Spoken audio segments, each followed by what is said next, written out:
Don't get so angry, I'll buy another one and return it to you.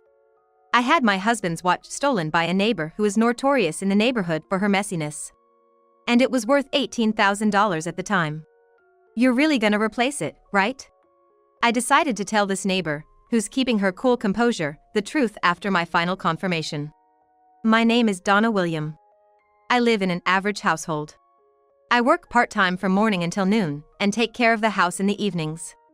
My husband is currently working abroad on a job assignment. We have one child, and through that child, I became friends with a neighbor, Sandra Smith. However, I was shocked to learn one day. Sandra was the notorious in the neighborhood for her messiness. And she's crafty, with a habit of taking things from those she befriended and then cutting off all contacts afterwards. I heard such stories from victims of her and had stopped inviting Sandra to my home. Still, Sandra would frequently try to visit my home. Lately, she's been showing up without even calling in advance. Even when I told her it was inconvenient, Sandra wouldn't listen. Distressed, I called my husband and we installed security cameras. Today, my shift ended half-day. As soon as I got home, the doorbell rang. I had a bad feeling and looked through the peephole. Sure enough, there was Sandra. I thought of pretending I wasn't home for a moment, but Sandra kept ringing the doorbell over and over. Hey! I know you're in there! Come out already! She banged on the door roughly. Not wanting to stir up rumors in the neighborhood, I opened the door. Seeing that, Sandra snorted and walked in without asking. Weren't you just pretending to be out just now? When she gave me that glaring look, I said, "It's not like that," and poured some coffee. I've got plans today, I told her, but Sandra just wouldn't listen. She sat lazily on the couch, holding snacks she'd taken from the shelf without asking. This isn't that good. And it's instant coffee. You're treating me pretty rough for a guest, aren't ya? I'm sorry. I just got home from work. What brings you here? I was surprised since you didn't call ahead. We're friends, right? Do I always gotta let you know?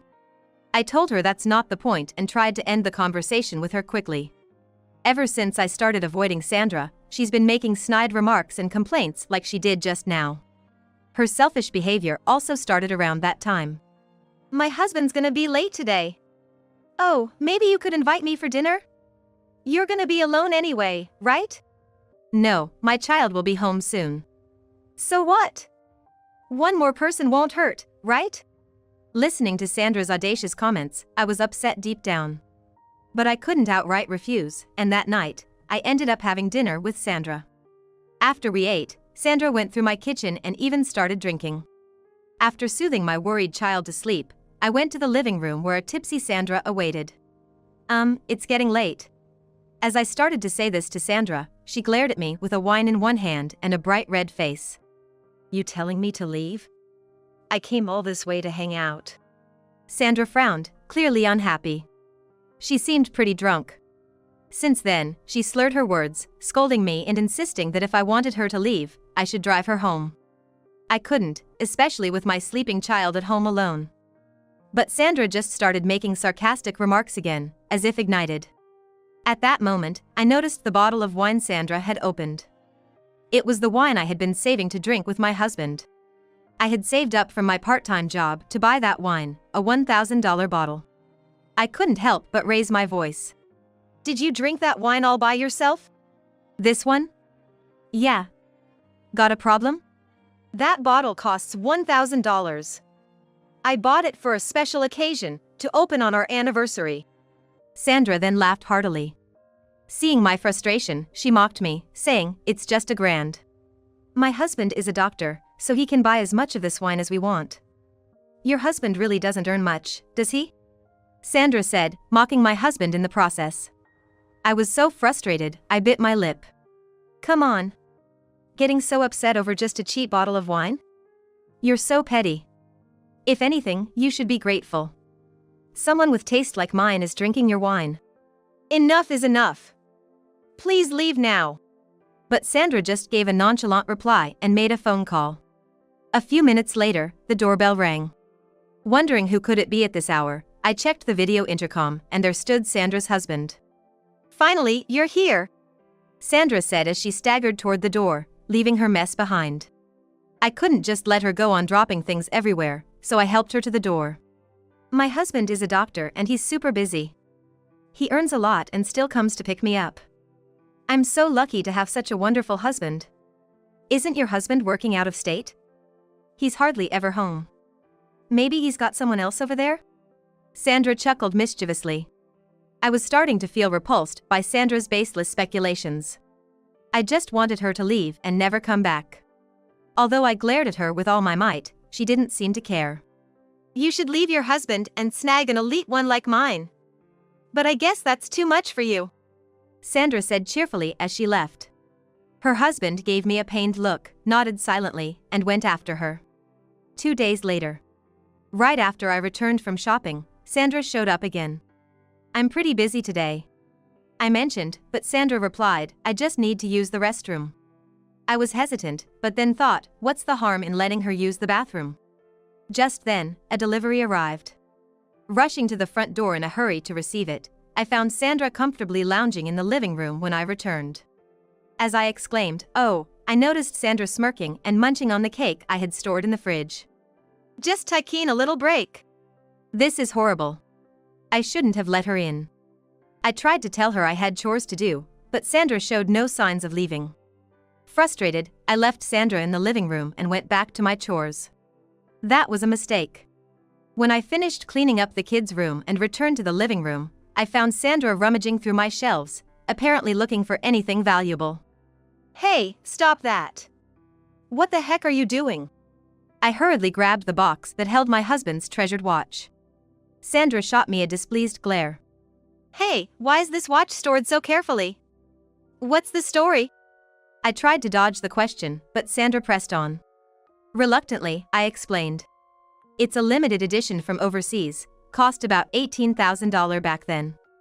My husband always said to handle it with gloves to avoid fingerprints. He's a big watch enthusiast. Sandra uninterestedly replied, huh? Just $18,000 and you treat it like it's gold. Guess some folks just show their colors. If I ask my husband, he could buy dozens for that price. With a smug look, Sandra snatched the watch box from me. If you've got stuff to do, I'll put this back for you. Saying that, Sandra put it back on the shelf. I told her not to do it again, and then I headed to clean the bathroom. But I let my guard down. I completely forgot that Sandra had a habit of taking things from people's homes without asking. It was just when I finished my chores. Want some tea? When I said that, Sandra responded with a surprising, no thanks. And then, she hurriedly grabbed her bag and headed for the front door. Shocked, I rushed after her. Sandra gave me a sidelong glance, smirking, as she reached for the door. I was gonna leave after the break anyway. I'll be back soon. Her quicker than usual departure made me suspicious. I had a feeling something fishy was going on. I quickly checked the security camera I had set up in the living room using my phone app. To my surprise, there was Sandra, putting that $18,000 watch into her bag without permission. When I checked the shelf, sure enough, one of the watches was missing. I immediately called her. Sandra, my watch is missing. Did you take it without asking? But Sandra just denied it, saying, I don't know what you're talking about. Yet, I clearly saw Sandra putting the watch in her bag. I pleaded with Sandra to return it, thinking there's no way she didn't know. But she snapped back, enough. I'm not interested in such cheap stuff. Maybe you lost it. Stop blaming others. It's not cheap. It's part of my husband's collection. Poor folks are always so suspicious. Don't call me over such nonsense. Just buy a new one. Heck, I'll even buy you a replacement. Sandra said that with a stubborn attitude, refusing to admit any wrongdoing. Though I wanted to shout at her, I figured she would just deny everything anyway. I guess I'll have to involve the police. I'm definitely getting it back. With that, I hung up on Sandra. And then I immediately called my husband. Your watch. Look, the limited edition worth $18,000 got stolen. I know who took it, but they're playing dumb. I'm thinking of reporting it to the police. If you have photos or a proof of purchase, I'd like to see them. Then, William cried out in horror, his voice trembling. Turns out, that watch is one of the few in the world, a premium piece. Moreover, it has a unique mechanism that's no longer in circulation. If it breaks, it's irreplaceable. In the collector's world, it's sought after and now worth more than $18,000. What? The other day at an auction, the starting bid was over $200,000. It's gonna keep rising in value. I felt dizzy hearing that. I hurriedly took the photo of the watch William gave me and the proof of purchase from the shelf and ran to the police station. I had no idea it was such a luxury item. Once I reported the theft to the police, they acted immediately due to its high value. I wanted to call Sandra and inform her that I was coming over with the police, but her phone went straight to voicemail. Hoping the watch would be safe, I headed straight to Sandra's house. After ringing the doorbell several times without a response, the police showed their badge and urged her to come out. Then, looking annoyed, Sandra appeared. Really? Bringing the police is an overreaction. You're trying to corner me without any evidence, aren't you? Sandra said that with a smirk on her face. My irritation with Sandra reached its peak. We have evidence. I quickly showed her the security camera footage on my phone. The footage clearly showed Sandra putting William's watch into her bag. Sandra gasped upon seeing the video. Setting up a security camera in your home? This footage looks like it's just meant to make me look bad. I was just thinking of borrowing it for a while. That's not borrowing, that's stealing. I reprimanded Sandra. But she just laughed off my desperation and didn't take it seriously. It's just $18,000, right? What if it breaks? It can't be fixed anymore. When I said that, Sandra smirked and replied, "Don't get so mad, I'll just buy another one and give it back." Such an arrogant attitude without any sense of guilt. I couldn't tolerate Sandra's attitude and raised my voice.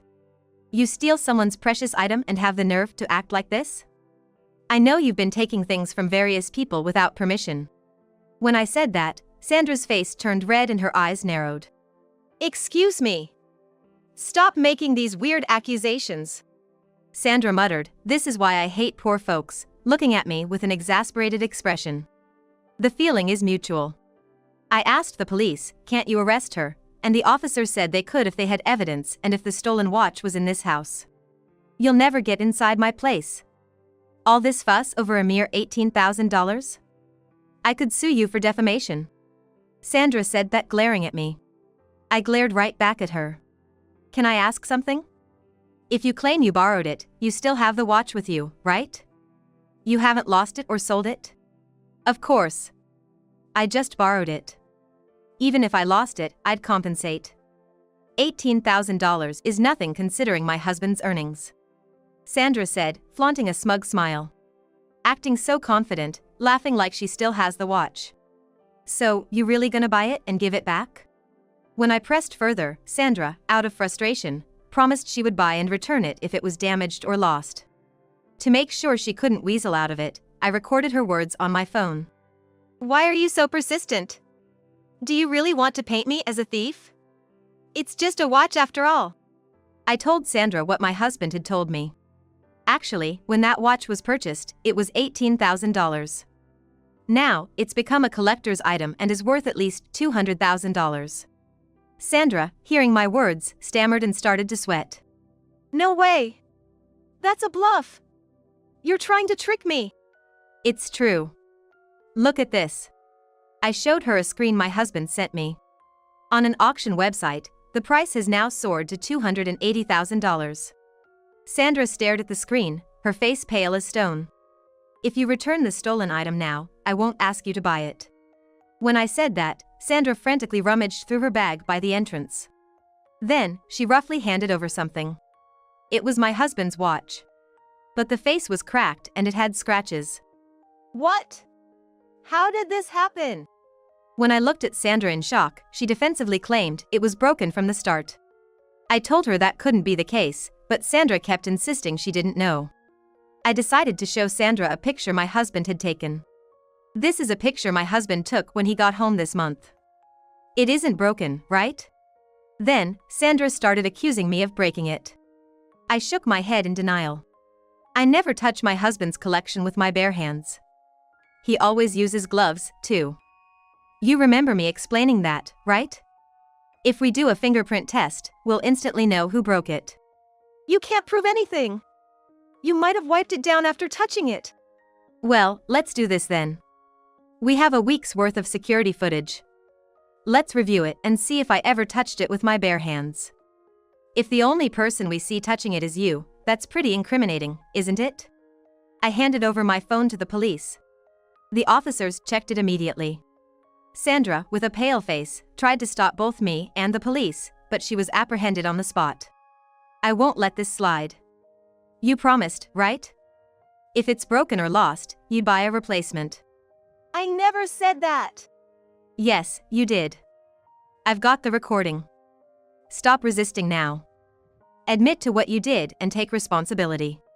Upon hearing this, Sandra finally gave in and began explaining herself. Apparently, she was just jealous that I had expensive items. I was utterly flabbergasted by her behavior and had no intention of forgiving her actions. Take responsibility for what you've done. I told her this and decided to leave the rest to the police. In the end, Sandra was arrested on suspicion of theft and vandalism. Subsequent searches of her house revealed other luxury items she had stolen from the neighbors. While Sandra claimed they were all borrowed, the victims refuted her claims. If the evidence continues to pile up, she'll likely end up in jail. I told Sandra that if she paid me back for the watch, I would drop the charges. Hearing that, she begged her husband, saying she didn't want to go to prison. However, it seemed her husband had grown weary of her excessive spending and brash attitude, and he decided to cut ties. Ultimately, Sandra couldn't afford to buy back the watch. Her husband billed her for the significant repair costs, leaving her in debt. With Sandra no longer coming around, I felt at ease. My husband returned home after his overseas assignment. Using the compensation we received, we hired a skilled watchmaker, and thankfully, my husband's watch was restored to its former glory. Now, my child, husband, and I live happily together.